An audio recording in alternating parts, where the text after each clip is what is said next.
swinging from a 7-story window, throwing parties in a 10-by-7 cell. It's astounding the lengths I'll go to convince the whole damn world I don't need anybody's help. Yeah, I am waving while I drown. Don't bother swimming out to save me, I will only drag you down. I'll try to use your body as a life raft, cause if there's room enough for one, there must be room enough for two. I'll sail the good ship you into the sunset, sipping on savory water till my liver turns blue. Sha-na-na, sha-na-na-na-na-na-na-na-na.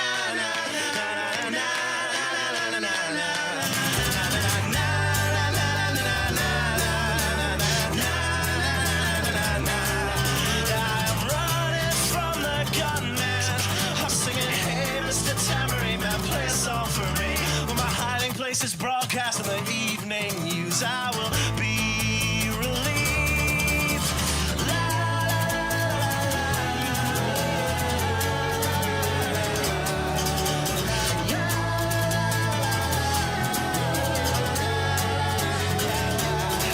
I am waving while I drown. Don't bother swimming out to save me, I will only drag you down. I'm waving while I drown.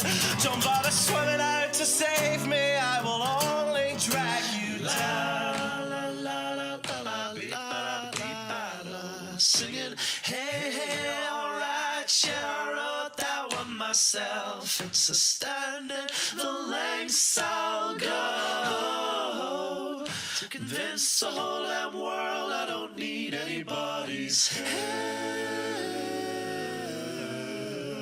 Fuck. Yes, everybody, it is me, Matt Wright, here live with you on a Thursday evening on the Writer's Block. I appreciate each and every one of you for coming out on a Thursday to watch this show, because there are a lot of things that you could be doing on Thursday evenings, and I appreciate that you want to spend them here with me. First, let me thank a couple of people.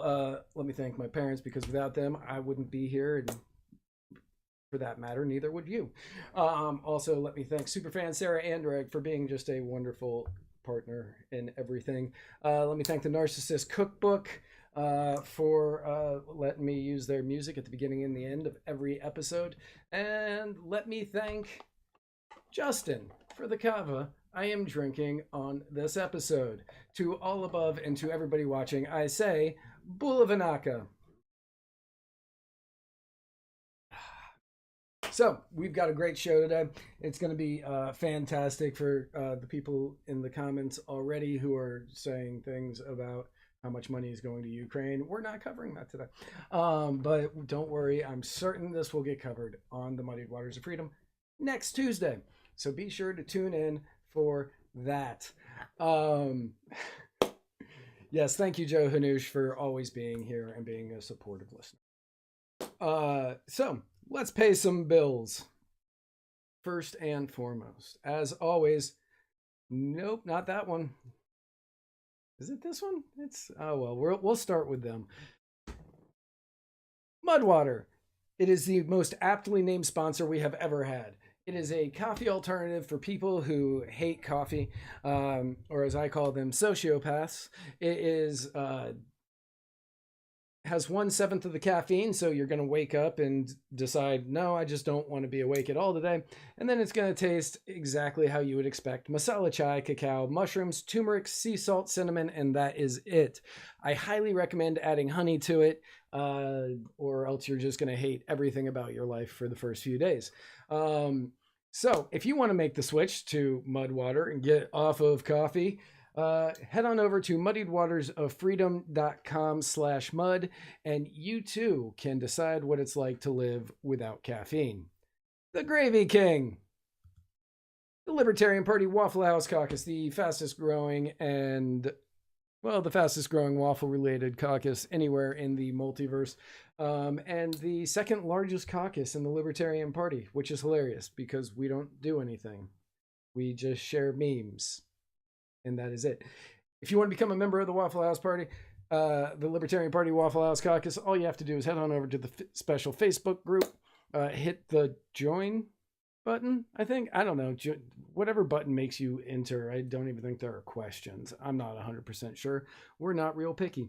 And you can become a member of the Libertarian Party Waffle House Caucus today. If you want to become a voting member, all you have to do is head on over to the store and the Muddied Waters store at muddiedwatersofreedom.com/store, and you can pick up a Waffle House Caucus button or a Waffle House Caucus shirt. Joe Solosky, he is running for governor in Pennsylvania, and he is the only man I would trust to do the job. Get away from the R's and the D's. Get away from the R's and the D's if you live in the Pennsylvania region of these United States, and switch over to Joe Solosky. Switch over to Joe Solosky. He will fight for your future, and he has the voice for radio and the face for everything else. So vote for Joe Solosky. He is the key to Pennsylvania's success. Now, not my next guest, because he's my current guest. He is here. He is looking at me right now. I can see him. My guest tonight I'm very excited to have him on. He has been a seated board member of the Kansas Libertarian Party since 2004, and he is currently the state chair.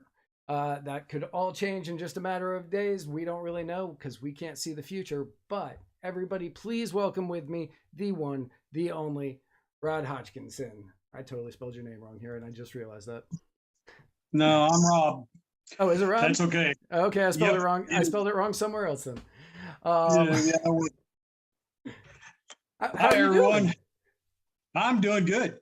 It's been, libertarian stuff for as long as I've been doing it. It's always very interesting. Everything's unique almost as you go through the years. Yeah, I can imagine. So you've been a seated board member of the Libertarian Party of Kansas since 2004. So I'm assuming that you've been in the party at least since 2003. Yeah, I've been. I ran as a libertarian for the first time as a candidate back in 2002. Okay. I haven't been seated continuously since 2004. There's been a couple gaps. I was elected chair the first time back in 2005. Did 4 years. Backed off at that point for a while. I was going through some personal turmoil with a divorce. Some things happened in that way, so I got out of the way. And then I've been drafted a couple times since, where we've had state chairs who had to resign for various personal reasons. And so I kind of got back, and that's why I'm the chair today. I was elected a year ago to finish out our current 3-year term. At this convention, we'll re-elect or elect, depending, like you talked about, a chair for the next 3 years. Okay. So before we get into all of that and your many accomplishments as a Libertarian Party member and activist, how is it sometime before 2002 that you found yourself deciding that you wanted to get away from the duopoly and kind of move into the party of misfit toys? I've always been considered odd by my friends in that so I've been able to vote in every presidential election since 1980, and I have voted in every last one of them, but I have yet to vote for a Republican or a Democrat. I've never, ever done that. I didn't know why. I just instinctively knew the two-party system was harming us. And so I intentionally always went and looked for a third-party candidate or an independent so that I could vote for. And so that's kind of the transition. You figure I started back in 1980. I just, would just following various candidates here and there. Ross Perot, of course, kind of caught my eye, like a lot of people. Kansas actually had, I think, one of the highest counts for Ross Perot. We were around 19% here for Ross Perot. But, so I've always been looking for an alternative. Well, 1996 and 2000, I'm looking for candidates again. Only this time I'm at that stage of my life where I'm actually looking at the candidate. And so I found Harry Brown and started looking into Harry Brown and why he was doing what he was doing. And I'm looking at his stuff. In my college days, I was always considered an oddball Republican because of my fiscal policies. I wanted tight, small government from a economic standpoint. But I wrote papers back in 1977 for my English comp classes. I wrote papers about the plight of the Palestinian people. So you can see the kind of weird dynamic. For a Republican, that's a weird contrast. Yeah, right. And so, all my friends say, you're just an oddball Republican, and I'm like, okay, I can live with that. So, at that time, it's like, whatever. But I found Harry Brown, started reading about him, and realized that, damn, that's me.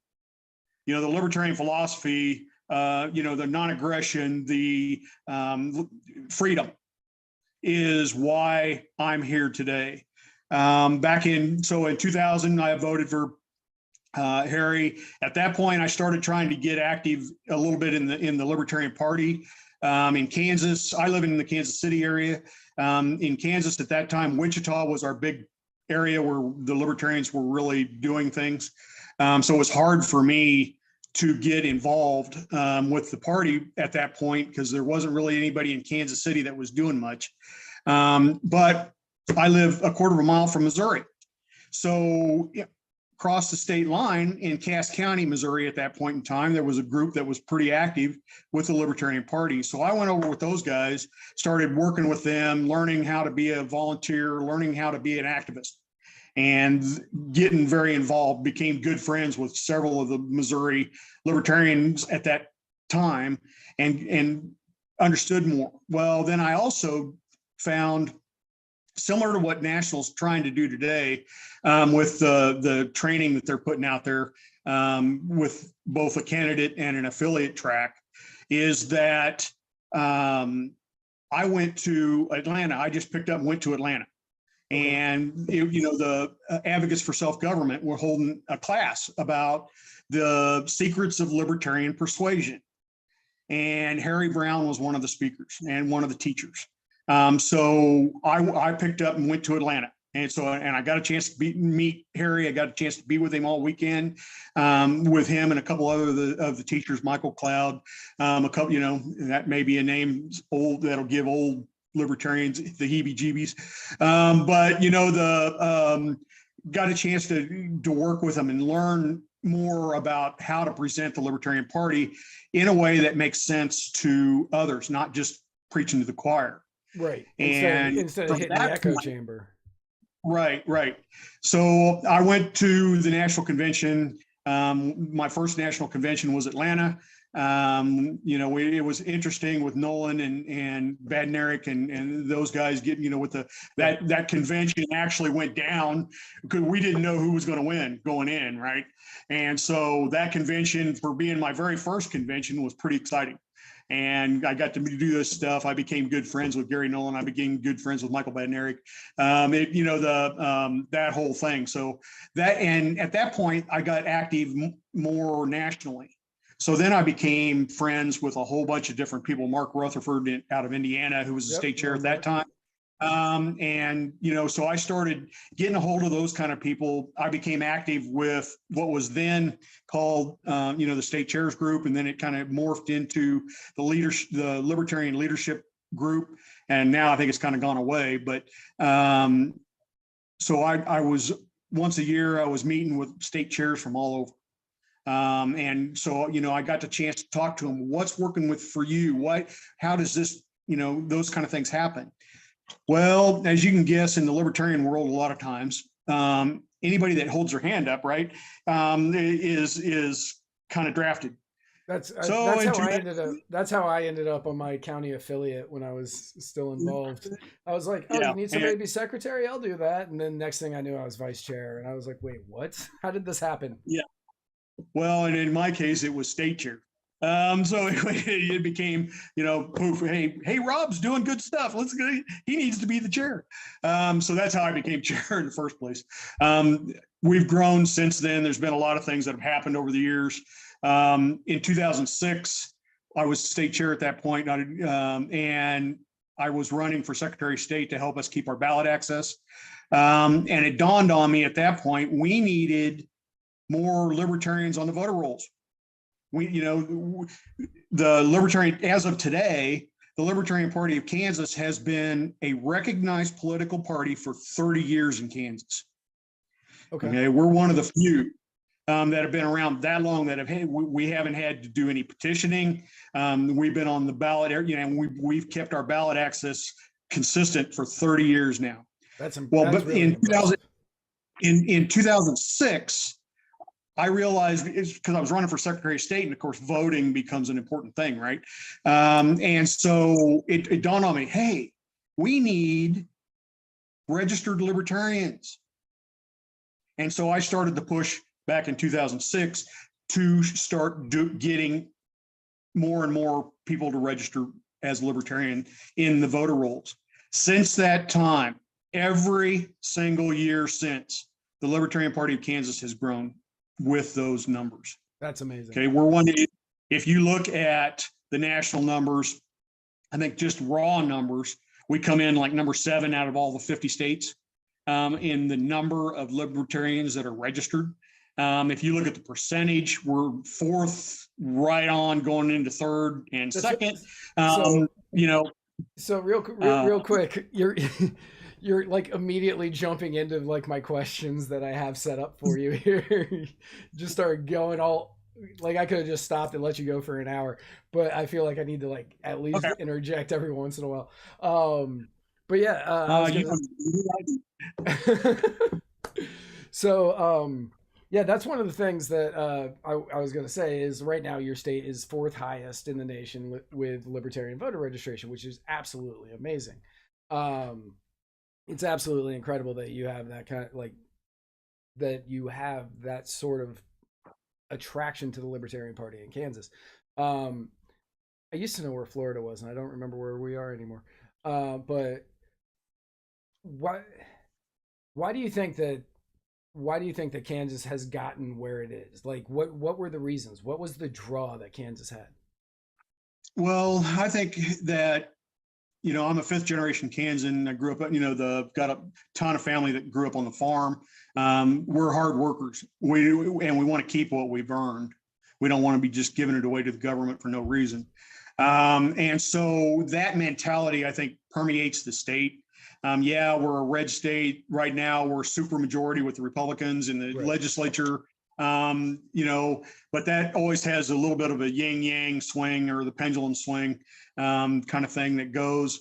But that basic libertarian philosophy of we're going to work hard, we help our neighbors. It's that same thing, the barn burning.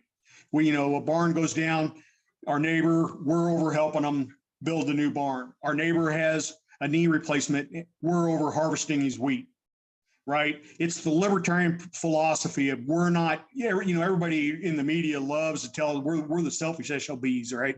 And that's when you really look at the libertarian philosophy, that's not the truth.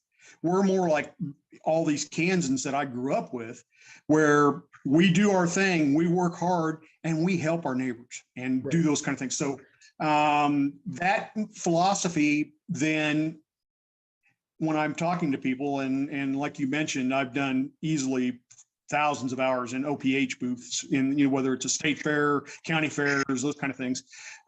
So you get a chance to talk to people and they look at you, and when you do that, it creates credibility, it creates confidence, and they go, wow, it makes sense. So I've got a little spiel that I always used at that point to try to get them to fill out their voter registration right there on the spot. And that was basically here's how you can help us. It doesn't cost you a single penny. You just re-register to vote as a libertarian. Here's why it makes a difference. When you're registered as a libertarian, those numbers start going up. As those numbers start going up, the media starts paying more attention to us. The more the media pays attention to us, the more we have credibility, the more we have respect. The more that happens, it's a vicious circle in the right direction for a change, and it just keeps circling itself up. So we get more people signing up, the more the credibility, the more the media pays attention to us, and on and on and on. And that's that's the way I have worked that over the years and that's why Kansas is in the spot it's in. That's actually a really good. That's a great tactic and a great way to go about that.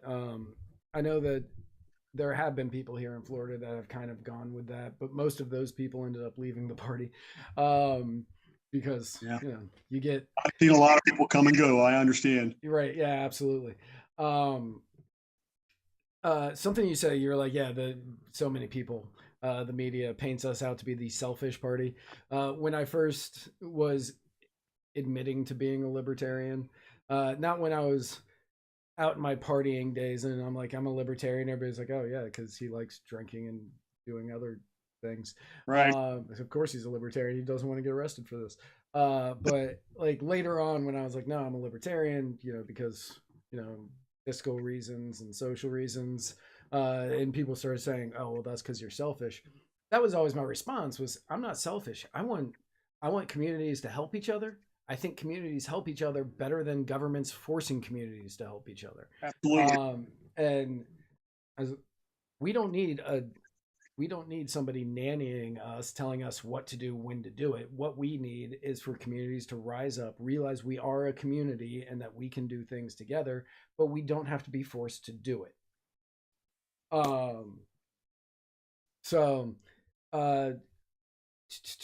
There was a question that we already had immediately. Joe Hanush, here he's one of my Floridians here. He asked, how many libertarian congressional candidates are running in Kansas this year with the amount of libertarians you have in the state?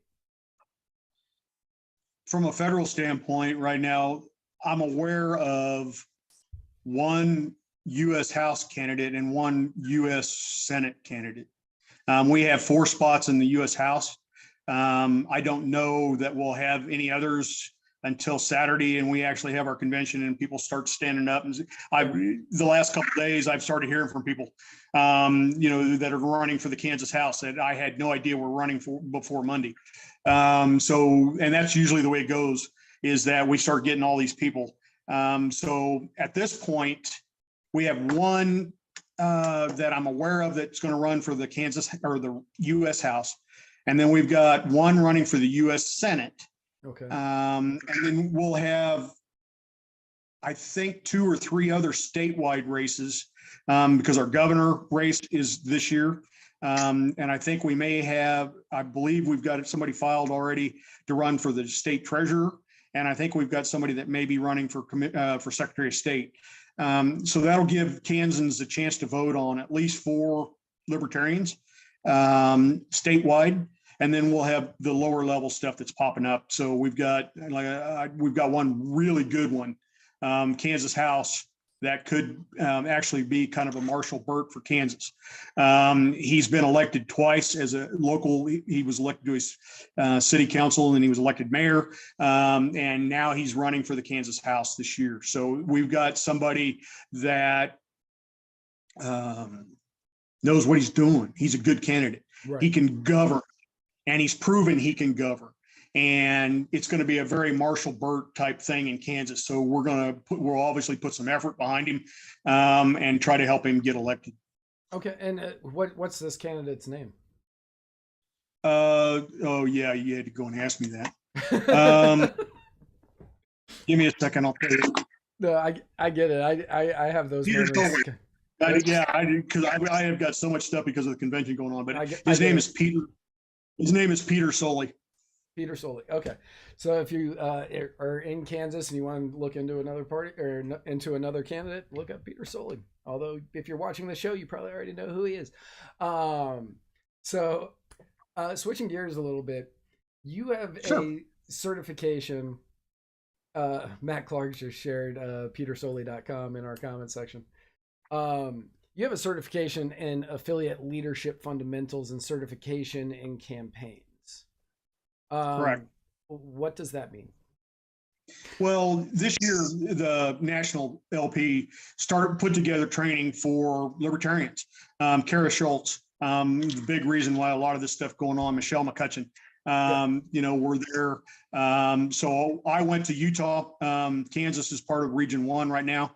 So I went to Utah, Salt Lake City, went through the affiliate side training. It's a weekend full of training that works specifically on how can you make an affiliate better. It's one of those situations where I've been involved in the party for 20 years.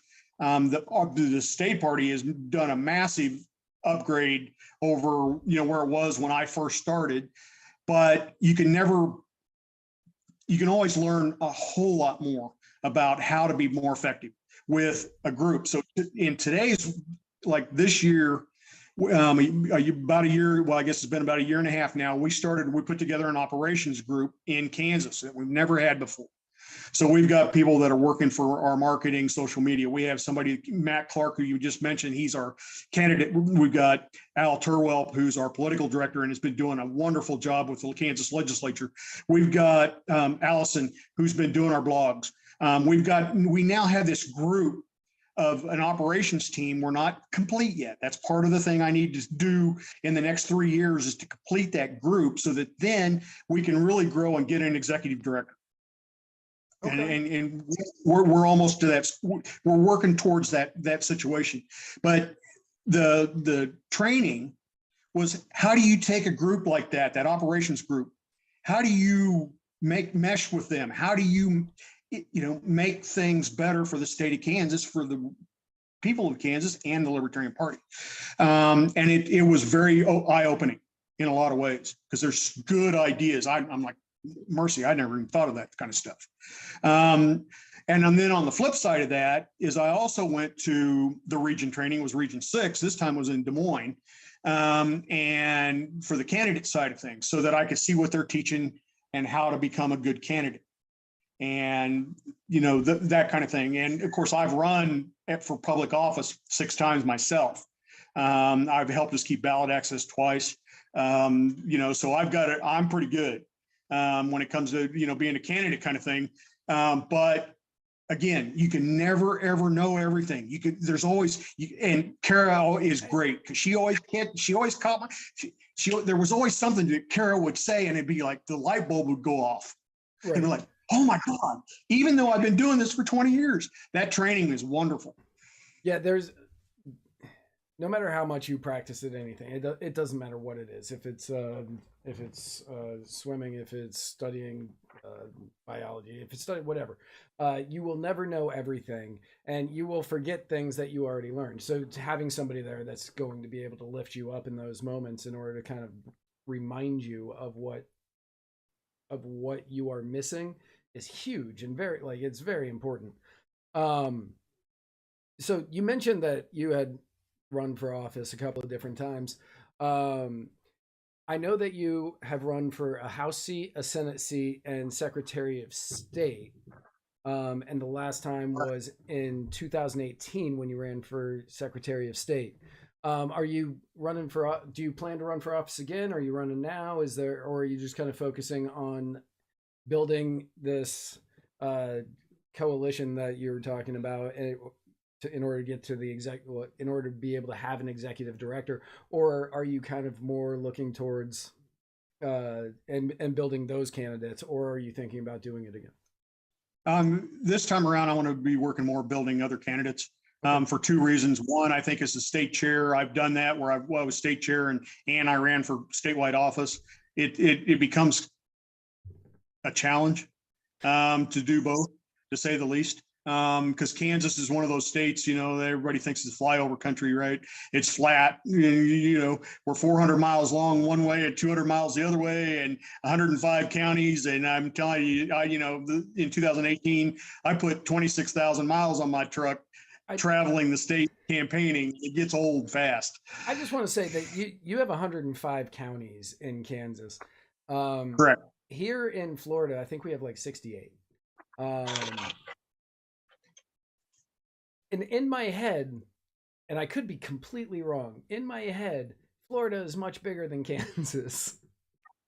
Well, you've definitely got more population. As far as square miles, I would have to actually look. Yeah, You I have prob- no idea.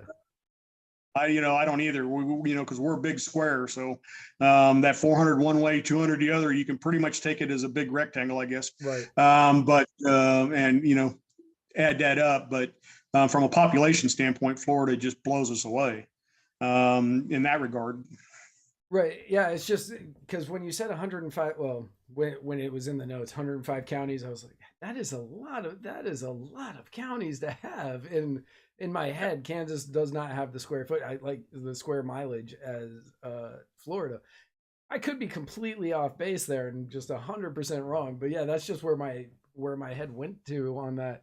So how many House seats do you guys have?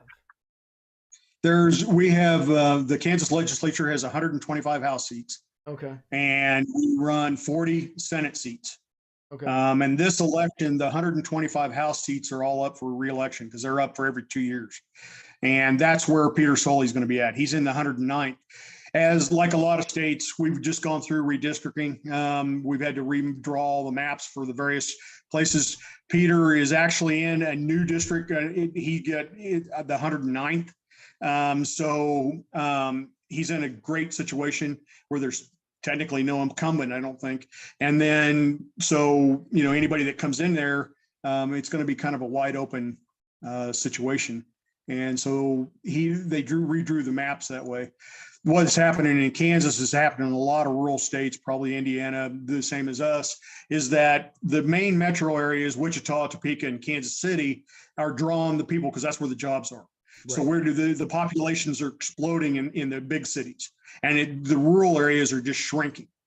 So what happened in this reset with the census, the rural areas lost 2 House seats, and they jumped into Johnson County, where I live now. And Johnson County has 21 or 22 House seats now just in the county. There's, because just like Florida, we are very populated as a county. So Johnson County is becoming that juggernaut, if you will, in the legislature to get what they want done. The farmers kind of get hung out to dry sometimes. Right. The whole worst part of democracy, where mob rule, they just take you down. Right, and yeah, that is the issue that you have with democracy. No matter it is the many telling the few what they have to do. It is one of the biggest issues that I have with it. Just so you know, just for a fun fact, if you ever want to impress somebody with trivial knowledge, Kansas has 82,000 square miles. Florida is 65,000. So we are bigger. Yeah. Thank you to Alex Flores in the comments for for telling us. Well, hey, Alex, I haven't seen you since Salt Lake. So obviously you don't have an issue with public speaking. I'm assuming that you have done this a lot. You've run for multiple things. You've been on the board. You've been on the Libertarian Party's board for years. Yeah, executive committee for years. So I'm assuming that you've done this a lot. A lot of libertarians that I know, and I hope nobody gets offended by this, but a lot of libertarians that I know aren't used to talking to people off of the computer. They aren't used to that face-to-face. Yeah, I understand that one completely. Right. So what advice do you have for libertarians who might be nervous, who want to run, but they're nervous about having to go out and speak publicly? Oh, I guess the way I look at it is, because one of the things that I've done as chair off and on is that I go talk to our colleges, political science classes. I go to the high schools and talk to the government AP classes, those kind of things. And those are great environments to go talk to people about the Libertarian Party, because you never know what you're walking into. Even in Kansas, the dynamic is so different. You go out to Fort Hays State, which is out in western Kansas, out there in the middle of nowhere, if you consider it that way. But that particular university is so far right, so conservative. So all their questions come from that side of things, right? And why? How do you justify this? How do you do that? Wichita State University and KU, University of Kansas, were the exact opposite. You've got the full-blown liberals, the full-grown Democrats that are going, how do you, you're a selfish libertarian, kind of thing. And you get that same kind of thing. And I love doing that. I also love doing radio shows live, taking calls, because it's very eye-opening at times. But my thing would be go talk to some of these high schools and talk about the Libertarian Party. Now, when I'm there, I don't get super political. I talk about some of the challenges we have as a small party. I talk about ballot access issues, the fact that we have to have a nominating convention. We're not part of the primary, those kind of things. I talk about those differences and how they're holding us down. And rather than getting real political, I don't get in there, all libertarians are pro-life or no libertarians are pro-choice, right? I don't get into that too much. I don't get into the platform as much. I just get into here's why we exist. We believe in freedom, the easy way to put it. And then, so I have taken, generally I take the world's smallest political quiz with me into those classes. Okay. Set it up and I let the class take the test. It always gives me a really good idea kind of where everybody's at in the class, right? And I kind of get an idea. And I like to do that because all the classes are timid. Almost always they're timid. They don't want to hold their hand up. They don't want to talk, oh my God, there's a libertarian in here, and so I use the quiz to kind of open things up. And they start reading the questions and it jogs their minds and it makes them go, well, what about this? And then we open up the questions and I tell them up front, I said, you can ask me anything you want to. There's no holds barred. Ask me whatever question you want and I'll give you an answer as best to my ability. I'm not going to skirt it like the Republicans and Democrats always do. Okay. And so that gets things started. And after you get the first couple of questions, then everybody's like, hey, wow, this is neat. And they start asking more questions. And you just go and go, and all of a sudden that hour is gone. And, and everybody's like, and the teachers are like, wow, this was good. And that kind of speaking practice, you're in front of a group of high schoolers or a group of college kids. There's no pressure. There's no intimidation. They just want to know the knowledge. Well, that gives you that ability to chat with others one-on-one or a small group like that, whether it's 10 to 20 kind of thing. And you get to where you just spin that just like everybody else. Yeah, I've done the bigger group too. But that's where I would say, hey, go talk to your local high school. Do you still know your old political science teacher? Talk to them. They'll probably let you come in and talk. No. Yeah, no, I don't. I'm not even sure if that person's still teaching. But yeah. Yeah, well, trust me, my high school class teachers are all gone now. So, kind of touching on the when you come in, they're like, "Oh man, I don't know," and everybody's kind of timid. What I found is that doesn't matter. Because obviously, I wasn't always a libertarian. I was a Republican for a while. I dabbled in the Democrats for a short period of time, and then I found the Libertarian Party. I was like, okay, this is what makes sense to me. But even when I was involved with other parties, when I would talk to people about candidates or whatever, nobody ever wanted to tell me their political affiliation.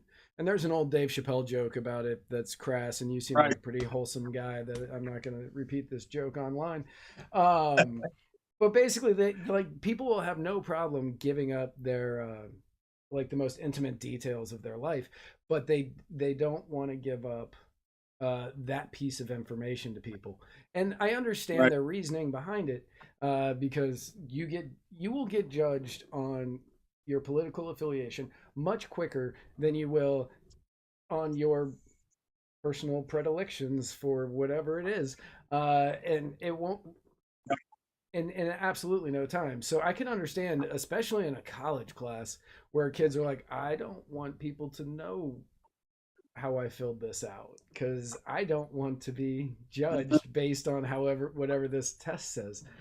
Um, Joe Hanoush says remove political party affiliation from voter registration cards and ballots. Yeah, I mean, I don't think it needs to be. I wouldn't have a problem with that. Yeah, I don't think it needs to be. I actually, I've testified in front of the Kansas House in favor of ranked choice voting.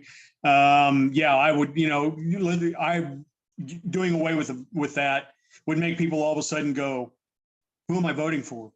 Instead of this team thing, this us versus them. And in Kansas, it's really bad.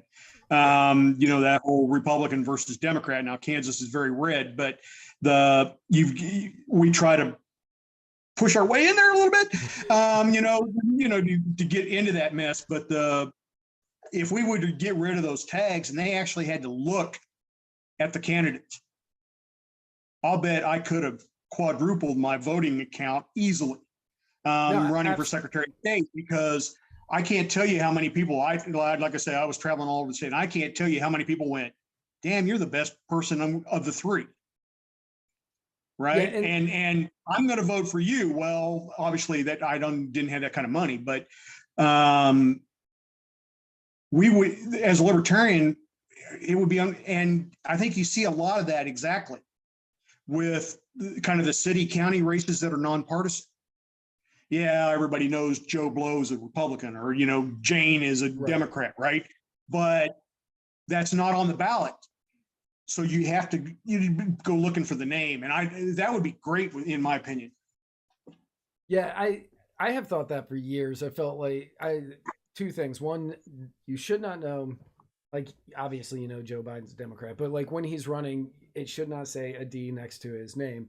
And also, I've also believed for quite some time that political people shouldn't make public appearances or appear on television or have their photos taken. So you don't know what they look like either.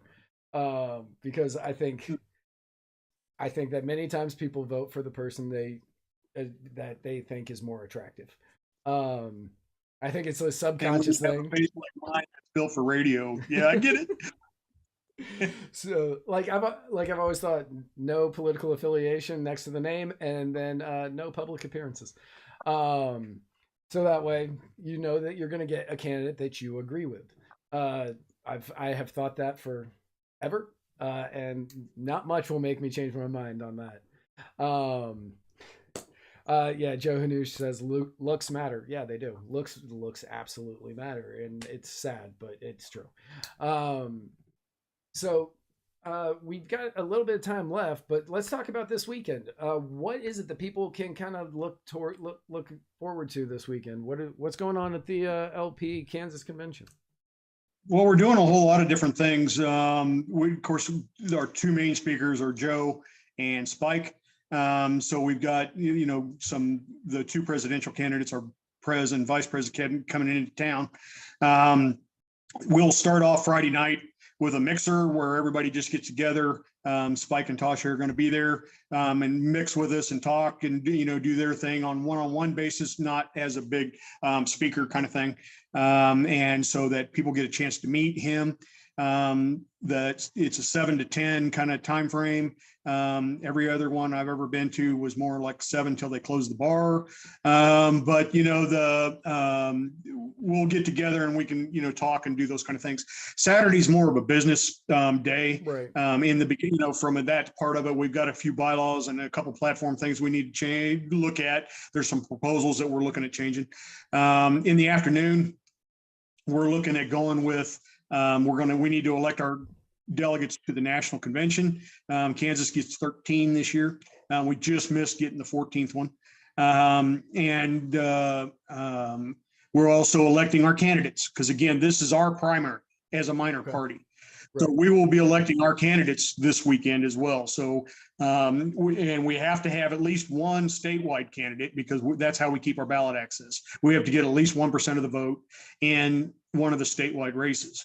That's always been pretty easy to do. 1%, it's just the protest vote generally is enough. We get good candidates, and we've almost hit the thing. In Kansas, we got an oddball rule where to get major party status, to be considered the same as the Republicans and Democrats and be put in the primary, we have to get 5% of the vote in the governor's race only. So that's the only statewide race that works, and it's every 4 years. And it's been a challenge to get to that 5% number. We've gotten close a couple times, but realistically, we really run into that.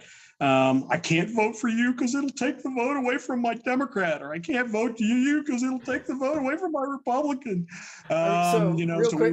Real quick, I remember in the first election that I was helping out with, it was a special election here in Pinellas County, and it was a close race. It was the most, I believe at the time, it was the most expensive special election ever, and there was a libertarian in it. And I was working with him, trying to help him get elected, and he didn't do well. But he like the next day after the election, the Republican, this guy David Jolly, he ended up winning. He beat Alex Sink. The next day, I had a bunch of Republicans mad at me. Their team won. They were mad at me, and they said, "You almost made my team lose." And then a bunch of Democrats were mad at me, and they said, "You made my team lose." And I was like, "Both of you can't be mad at me here." Right. I could not. We didn't take votes from any of you because we earned every vote that we got. But you both can't be mad at me. That's just not fair. You guys can just be mad at each other. I'm out. And like that's why the whole the defensive vote is one of the greatest fallacies that I see in voters. Yeah, and it's going to be. I've got a interview set up for Spike on Sunday evening. The radio host is a former legislator, and he's a far right Republican. Okay. And the very first question he's going to ask Spike, he's already told me, the very first question is, "How can you take votes away? How could you let Trump lose?" Right? I'm like, well, because Trump sucked too. But yeah. That it's an ongoing thing, and it obviously educational, that we've got to get more people to realize that defensive voting, as you put it, is just nonsense. And that's when back in 16, when Gary Johnson was running against Trump and Clinton, I was talking with a friend of mine, and he was like, "So you're going to vote for Trump?" I was like, "No, I'm voting for Johnson." And he goes, "No, you're going to vote for Trump, and I'm going to tell you why." And I said, "I bet I know every argument you're going to give me." And every one of them was, if you don't vote for Trump, you're going to be giving the election to the Democrats and blah, blah, blah. And I was like, no, I'm voting for the person that I believe in, the person that I think would do best at the job. I'm not voting against somebody else. I'm voting for somebody. I get to say I vote for somebody. I'm not voting against anybody. Right. Well, and I get that completely. So, kind of maybe get us back on track here. I don't know how much time we're going to have left, but from the convention standpoint, we'll elect all our candidates. Then we also will elect 4 of our officers. We've got we do a rotation, so the entire XCOM doesn't go away at one swift blow. We keep some institutional knowledge that way by doing a rotation. And so we've got 3 positions that are up for their regular spot, and then we've got 1 that we need to fill that we have a resignation. So that gets done as well Saturday. Then we get to do the fun stuff. We have our banquet. Spike is going to be our keynote speaker at that banquet. So, this convention will be easily the largest state convention Kansas has ever held.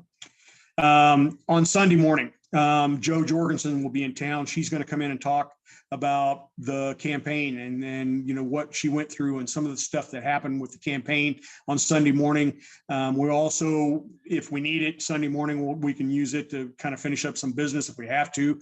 Otherwise, I'm going to do some training things that fit in kind of like what I just talked about with using the world's smallest political quiz to talk to people. How do you do this? How do you set up a booth at a county fair? Those kind of things. We're going to be doing some odds and ends, little, activist training kind of type of things that we'll be doing if we have time. After we break officially, we will end the convention, adjourn. The new executive committee will meet very quickly. Just so they can come together. The new chair, if it's not me, takes over and they're ready to rock. Well, tomorrow, Sunday afternoon, we're still doing some other things. We've got a spike throwing. We've got a kind of a fundraiser. We've got an axe throwing where, with Spike. We're not throwing Spike. But I was gonna say that'd be mean. He has MS. You don't want to just throw him around. I'm certain that's not. That totally came out wrong. And then also Sunday afternoon we're doing a homeless help. We're doing a community outreach where we have been collecting donations, and then we're going to go out and hand them out to the homeless in Wichita on Sunday afternoon. And do that. And then, of course, like I talked about earlier, I've got a radio thing with Spike on Sunday evening. So, we're from an overall concept, we've got a lot of different things. We've got fun stuff, we've got business stuff, and we've got even more fun stuff. No, I mean, it sounds like it sounds like it's going to be a great time. And I've seen the Spike show. Like, I know what's coming for y'all, and I'm looking forward to it. Yeah, no, it's going to be a good time. Everybody's going to enjoy it. So before I let you go, you have been a delegate or an alternate to national 7 times. Are you going to be one of the 13 that goes this year? If I'm elected to do so, yes. So you're going to be one of the people that are going to put your hand up and say, yes, I want to go? Yes. Okay. So we'll see how that goes. Obviously, there's a lot of people that want to go from Kansas. So whether I can be one of those 13, we'll see. Okay. Well, that is the most humble answer I think I could have ever gotten from that question. Most people would just be like, yeah, I'm going. Reno's going to be insane this year. It's going to be a good time. There's going to be some fireworks, but it's still going to be fun. So I'm certain if you do go, you're going to have a blast. Yeah, well, I'll have a blast. Part of my going to Reno is, because I've been doing this for so long, I've got so many friends in the libertarian world nationally, and a lot of them will be there at Reno, and I'll get a chance to meet them one-on-one again, and catch up. There's a lot of them I haven't seen in 10 years. I'd love to catch them and be able to chat for 10, 15 minutes and catch up. No, absolutely. Yeah, that is my favorite part about conventions is getting to meet the people that I've been friends with on Facebook for years. And I'm like, oh, good. Right. I finally get to meet you in person. I used to say that instead of name tags, they should do Facebook profile pictures. So we know who everybody is. So you got my little dog. Right, exactly. Yeah, exactly. Because so many times I'm like, I know that name. Why do I know that name? And then I look it up and I'm like, oh, that guy. All right, got you. The one with the dog. All right, got it. Yep. Well, thank you so much, Rob, for coming on the show. I do appreciate it. You're welcome. Is there anything that you want to pitch? Where can people donate to the Libertarian Party of Kansas or the Kansas Libertarian? Yeah, the best is our website. It's lpks.org, and then slash donate. In Kansas, you can donate anywhere from $5 to $15,000. $15,000 is the annual max. We are not a federal filer as a party. We are a state party only. So that's our rules in that regard. But any kind of amounts can help. If you're willing, do a recurring every month kind of thing, and we can build that up to where we can know our budgets. And when we know our budgets, and that's when we'll be able to start taking a serious look at hiring an executive director, those kind of things. So the donations are always very welcome. Excellent. Well, thank you so much for coming on. Good luck this weekend. I'm rooting for you. I'm rooting for you. I don't know who you're running against, but I'm rooting for you. So I hope that this works out well. Yeah, again, thank you for taking the time to come out today. I'm certain you're going to have a blast, and you'll have a blast in Reno. Yep. And LPKS. I don't know why that didn't come out as a link. Not sure why. But yeah, so anyway, thank you so much. Thank you so much. And have me on anytime you need. When you need that flyover country opinion, give me a buzz. I will take you up on that because I will definitely need it at some point again in the future. Thank you so much, and I will talk to you again very soon. All right, everybody. Have a good night, everybody. Bye. All right. Yes, that was Rob Hodgkinson's out of Kansas. Fantastic time. Great person. Can't wait to hear about how that goes this weekend. Anybody out in the Kansas region of these United States who is thinking about heading over to the Kansas Libertarian Party convention, you should definitely do so. They've apparently put together quite the time, so everybody should go out there and check it out. And if you are going, vote for Rob. If you're a delegate. If you're not, don't, because that would be unethical. Thank you to all of you who have tuned in to this episode of the Writer's Block. Again, this is Friday Junior, and I appreciate that everybody chooses to spend Friday Junior here with me, as opposed to at ladies' night at your local tavern, brew pub, whatever you have there. Tomorrow, 2:00 p.m. Eastern, Jason Lyon will have a brand new episode of Mr. America, the Bearded Truth, where he will have Spike's disowned son, David Fight. And they're going to be talking about candidates. So we'll see how that goes. We will see how that goes. And then Spike will be in Kansas all weekend. You probably won't see much of me online. And then next week, you can find us right back here. Tuesday night, 8:00. Me and Spike Cohen, parsing through the week's events like the sweet summers, winter, spring scarabs that we are on Muddied Waters of Freedom. Spike will, hang on, before I speak out of turn here and say things that aren't true, I'm going to look at his schedule. Yes, next week he will be back with his guest, Natalie Bruno, which is going to be fantastic. And then you can meet me here next Thursday for a brand new episode of The Writer's Block, where I will have Aaron Edwards and Alex Martin from Float, Flote, Float, who are going to be talking about Float Fest, and I'm excited to have it. Erin's been on the show twice, so very excited to have her back on, and it's going to be an absolutely great time. Your fun fact of the week is...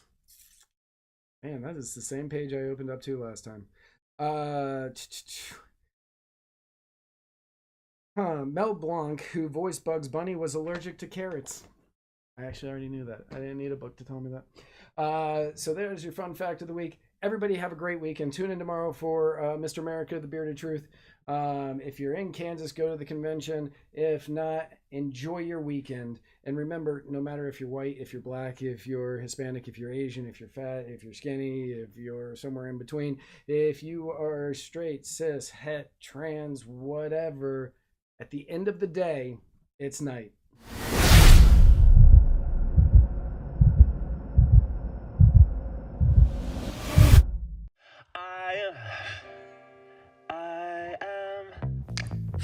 I am swinging from a 7-story window, throwing parties in a 10-by-7 cell. It's astounding the lengths I'll go.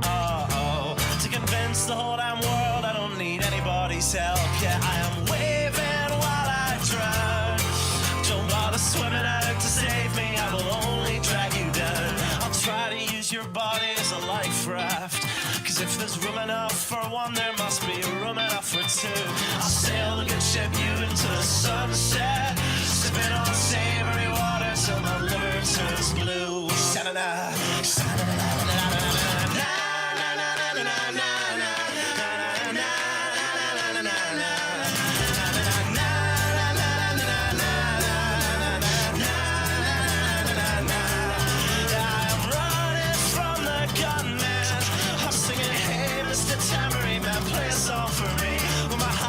Is broadcast in the evening news. I will be relieved.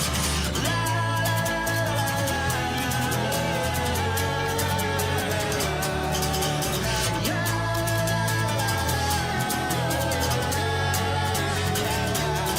I am waving while I drown. Don't bother swimming out to save me, I will only drag you down. I'm waving while I drown. Don't bother swimming out to save me, I will only drag you down. La, la, la, la, la, la, singing, hey, hey, alright, yeah, I wrote that one myself. It's astounding the lengths I'll go to convince the whole damn world I don't need anybody's help.